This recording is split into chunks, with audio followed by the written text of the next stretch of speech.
श्री सद्गुरुदेव भगवान की जय। श्री सीताराम सरकार की जय। श्री राधा रमण लाल की जय। श्री गौरी शंकर महादेव की जय। सभी दर्शकों और भक्तों को कोटि कोटि प्रणाम। सबको प्रेम भरा जय जय श्री राधे।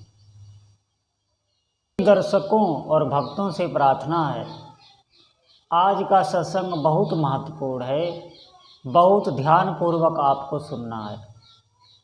आज मैं भक्ति की ऐसी अद्भुत बातें आपको बताऊंगा। सभी दर्शकों और भक्तों से प्रार्थना है, कृपया आज का सत्संग बहुत महत्वपूर्ण है, बहुत ध्यानपूर्वक आप एक एक बात सुने। निश्चित मानिए आपके जीवन में बदलाव आएगा। आपके जीवन में जितनी कठिनाई हैं वो सब कठिनाई दूर हो जाएंगी। कोई भी दुख आपको नहीं व्यापेगा। ध्यान रखना, आप कोई भी दुख आपको व्यापेगा नहीं। ये अभी हमारा चित्त एकदम शोकग्रस्त हो जाता है, दुख से भयभीत हो जाता है। कभी कभी ऐसा लगता है कि पता नहीं क्या होगा मेरे जीवन का, मेरे परिवार का। ये तरह तरह के भय आप निश्चित मानिए, आप भगवान की शरण में आओ।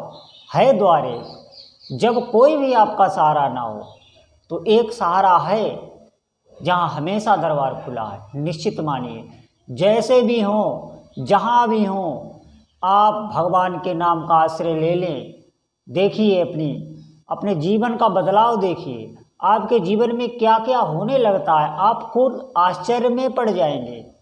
कैसी अद्भुत अद्भुत लीला भगवान की, कैसे मैं आपको बताऊं। ये तो आप तभी जानेंगे जब आप करेंगे। बहुत शक्ति होती है भक्ति में, आप करके तो देखें। जहाँ भी हैं, जैसे भी हैं, आपको कहीं जाने आने की जरूरत नहीं है, कहीं भी जाने की जरूरत नहीं। सच मानिए, आप कहीं भी आपको जाने की जरूरत नहीं है। किसी का पता आप लेके क्या करेंगे, क्या करेंगे जाके वहाँ।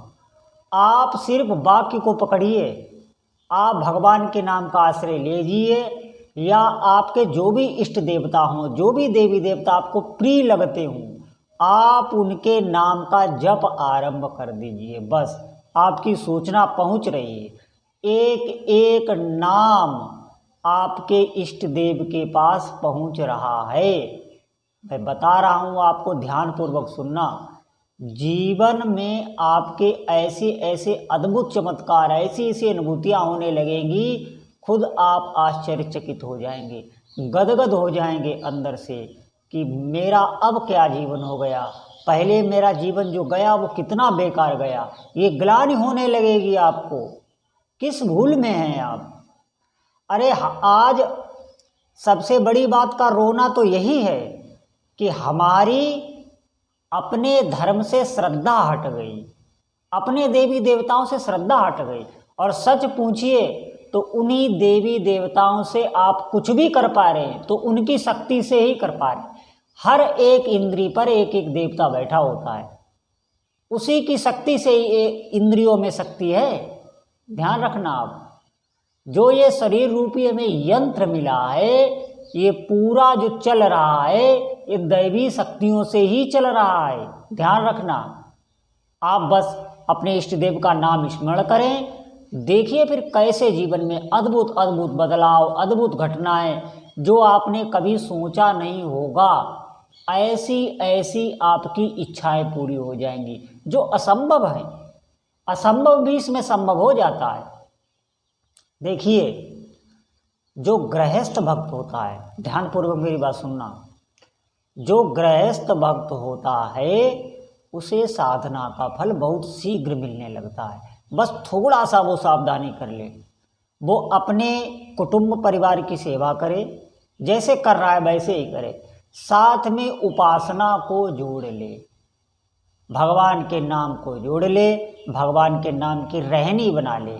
कार्य सब करे, लेकिन जैसे रोज हमें और कार्यों का स्मरण रहता है और कार्य करने का ध्यान रहता है, सुबह से ही हमें ध्यान रहता है आज ये करना है, आज वो करना है।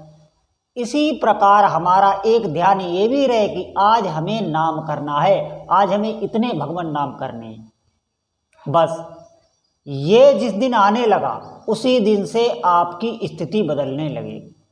निश्चित मानिए, फिर धीरे धीरे जब भजन में आपकी गाढ़ अवस्था होगी, जो ही भजन में प्रवेश होगा, अब आप कहेंगे भजन में प्रवेश क्या होता है? भजन में प्रवेश ये होता है कि जिस प्रकार हमारी जो सांसारिक भोग हैं, जो हम इंद्रियों से भोगते हैं, उनमें हमारी जो रुचि है, जो आसक्ति है, बार बार उनका चिंतन होता रहता है। आप देखना, बिल्कुल बार बार उनका चिंतन होता रहता है, अपने हाथ होता रहता है। ऐसे ही आसक्ति भजन में होने लगे तो जान लीजिए कि अब आपकी भजन में स्थिति हो गई, अब आपका सच्चा भजन होने लगा। निश्चित मानिए, थोड़े समय बाद ये होने लगता है। हमें थोड़ा अभ्यास करना है। जिस प्रकार हमने तमाम आदतें बना ली, कितनी आदतें हमारी हो गई, ये सब हमारी बनाई हुई हैं, ये कहीं से आई नहीं है। ये जितनी भी आदतें हैं ये सब हमने ही बनाई हैं। कुछ पूर्व जन्म के संस्कार होते हैं, कुछ इस जन्म के संस्कार होते हैं, और फिर बहुत अनंत जन्म हमने लिए हैं। उन सबके संस्कार से एक स्वभाव बन जाता है, और वो स्वभाव फिर क्रिया कराता रहता है, वही स्वभाव क्रिया कराता रहता है। आप देखिए, हर व्यक्ति के अलग अलग स्वभाव होते हैं। वो वैसे ही कर्म करेगा, सबकी सुनेगा, लेकिन करेगा वो अपने स्वभाव से ही। ये ध्यान रखना आप, हमें इसी स्वभाव को काटना है।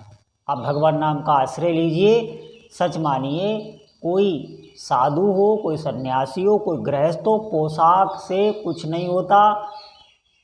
बड़े बड़े बाल रखा लेने से, दाढ़ी रखा लेने से कोई सिद्ध संत नहीं हो जाता। हमारी बात समझने की कोशिश कीजिए।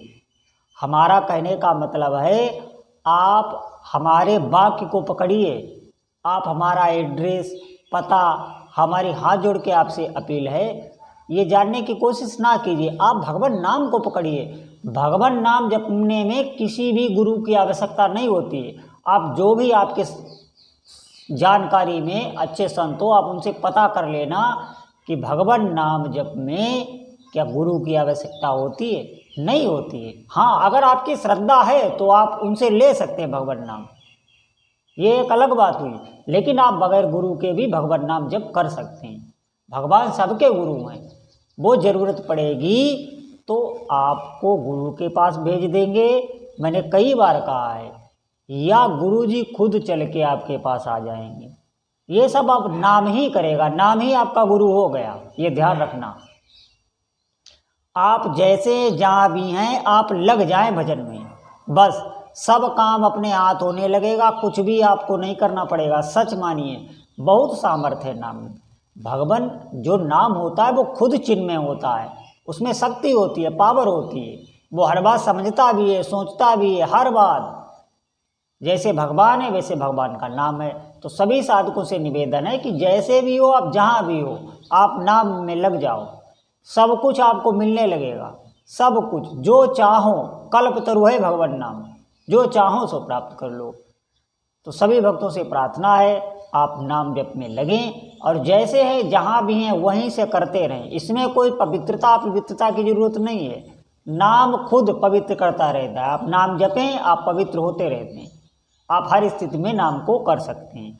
थोड़े समय बाद जब आपका अभ्यास हो जाए, फिर देखना ये क्या क्या चमत्कार लाता है। तो सभी साधकों से निवेदन है कि आप साधना आरंभ करें। बोलो जय जय श्री सीताराम।